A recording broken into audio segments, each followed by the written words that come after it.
નમસ્કાર ખેડૂત મિત્રો, પરફેક્ટ એગ્રી મોલની આ યુટ્યુબ ચેનલમાં આપનું હાર્દિક સ્વાગત છે। મિત્રો, ખેતીની અંદર ખર્ચ કરીએ તો જ ઉત્પાદન વધે એ આપણી ખોટી માન્યતા છે।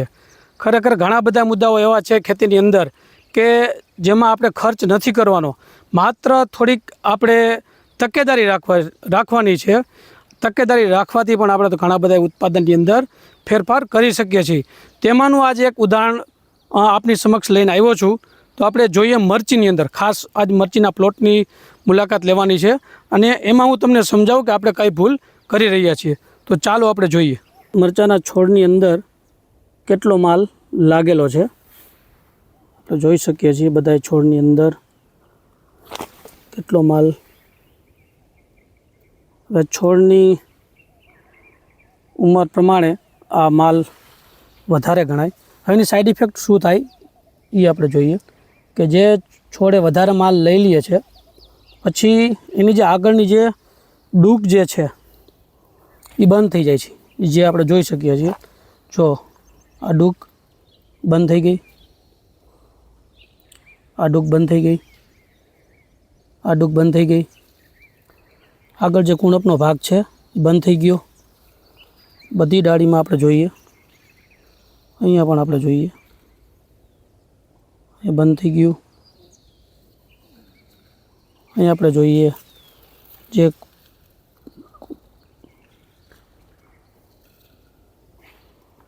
બંધ થઈ ગયું। અહીંયા આગળ કુણપ નીકળતી બંધ થઈ ગઈ।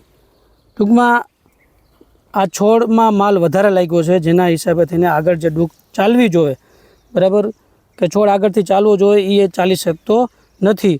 હવે જેમાં માલ નથી, આ એના બાજુનો છોડ છે કે જેમાં એટલો બધો માલ લાગેલો નથી, બરાબર। હવે તેને જોઈએ આપણે।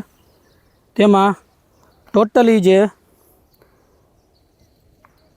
ડાળીઓ જે છે એકદમ કમ્પ્લેટ નવા કુણપની સાથે ચાલુ જ છે, આપણે જોઈ શકીએ છીએ।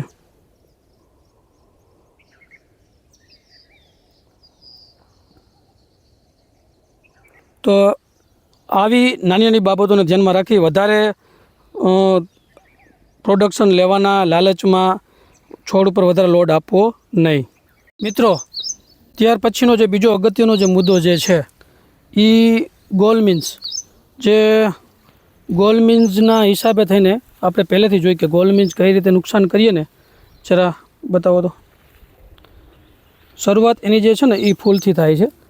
જો ફૂલ આવી રીતે ટૂંકમાં મોટા આકારનું થઈ જાય કે જેમાં જોઈએ તો નીચે આખું જે મરચું જે છે એનો આકારનો શેપ આખો વિખાઈ જાય છે। આપણે ફૂલથી જોઈ શકીએ આને પણ અસર થઈ ગઈ છે। ત્યાર પછી એનો આકાર જે છે આપણને આ રીતનો લાગે છે। ત્યાર પછી જોઈએ તો એ મરચો આવી કન્ડિશનમાં થઈ જાય છે। ત્યાર પછી મોટા શેપની અંદર આપણે જોઈએ તો આ રીતનો આખો મરચાંનો આકાર વિખાઈ જાય છે। ત્યાર પછી એ મોટું થાય એટલે આ રીતની હાલતમાં પણ જોવા મળે અને એથી વધારે મોટું થાય એટલે આ રીતનું સાતડા જેવા આકારમાં થઈ જાય છે।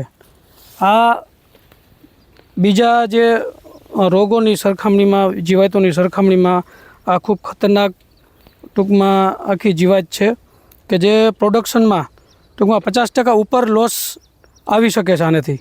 તો આને શરૂઆતથી જ અમુક સમયે વચમાં આના ઈંડાનાશક છે કે ઈયળના બચ્ચાનાશક દવાઓના રેગ્યુલર સ્પ્રે કરવાથી ઘણો બધો આપણે આનો ઉપદ્રવ અટકાવી શકીએ છીએ અને જે ઉત્પાદન ઉપર આની જે માઠી અસર થાય છે તેનાથી આપણે બચી શકીએ છીએ અને સારું એવું ઉત્પાદન લઈ શકીએ છીએ।